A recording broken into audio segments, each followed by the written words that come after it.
Good afternoon. What you do says a lot about you, because the things that you do really aren't starting with the action that you take. If you do something nice for a classmate in your classroom, it didn't start with the fact that you just thought, boy, I'm going to do something really nice for them.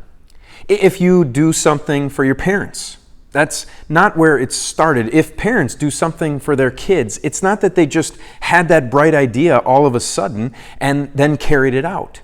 The action is not where things start. We know that it starts inside. It starts in our heart. It starts in our minds, where we think about these kinds of things. We think about often how we can help and serve other people. That's an attitude that people have. It's a feeling, it's a characteristic that people have to help and to serve and to want to be there for other people.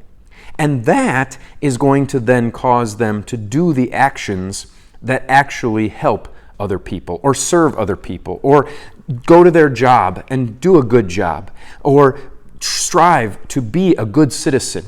That's going to start inside. It starts with the will, and then it turns into action.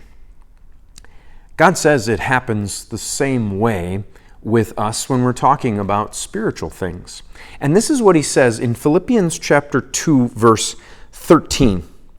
In fact, it is God who is working in you both to will and to work for the sake of his good pleasure. What God says is that it actually all starts with him. That if you do something nice for somebody else as a Christian, that wasn't exclusively your idea. It wasn't you who did it. It was God who worked through you.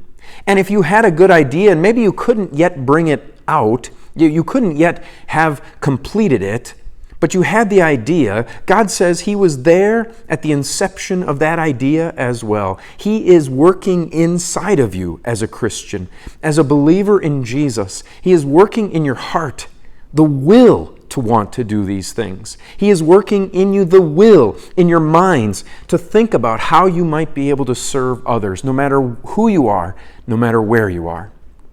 That is the wonder of what God does for Christians.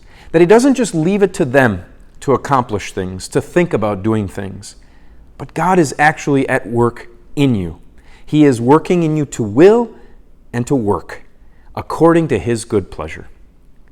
Until we see each other again, the Lord's blessings on your day.